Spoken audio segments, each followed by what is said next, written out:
When reporters in general are trying to balance what it means to cover an LGBTQ elected official versus every other issue that comes up, the first part is to recognize that if you were going to refer to a straight person, a cisgender person, by their qualifications, then refer to LGBTQ people by our qualifications too.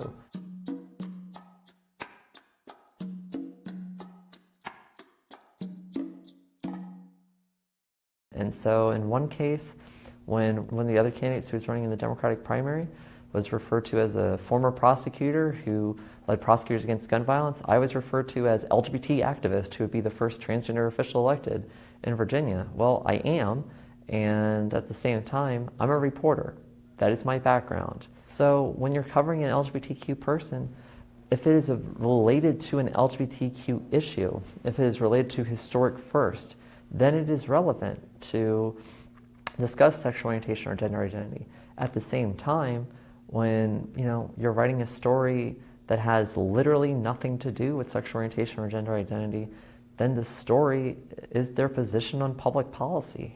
And at that point, it's basically irrelevant to point out that I have brown hair or that I'm right-handed, just like it would be to point out my identity.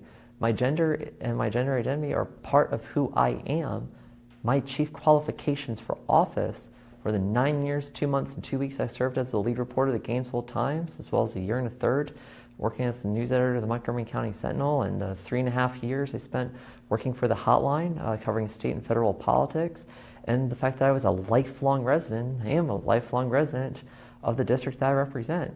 At the same time, I never hide from it. I never run for it. I always say I'm transgender and I think that what's important for the people who consume media at large is that you should be able to see yourself within your elected officials. You should be able to see people who come from your background, who share your values. I will be critical of specific issues that come up in reporting, but you never, ever hear me condemn the media. You never hear me condemn reporters. It's so important for elected officials to acknowledge and respect the role that the Fourth Estate plays, both within the United States and around the world, in terms of government accountability, and that the Fourth Estate reporters are the last line of defense between its citizenry and its government.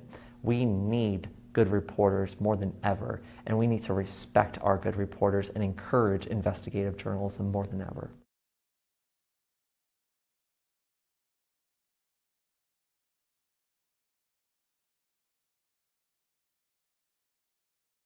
Hey, NBC News viewers, thanks for checking out our YouTube channel. Subscribe by clicking on that button down here and click on any of the videos over here to watch the latest interviews, show highlights, and digital exclusives. Thanks for watching.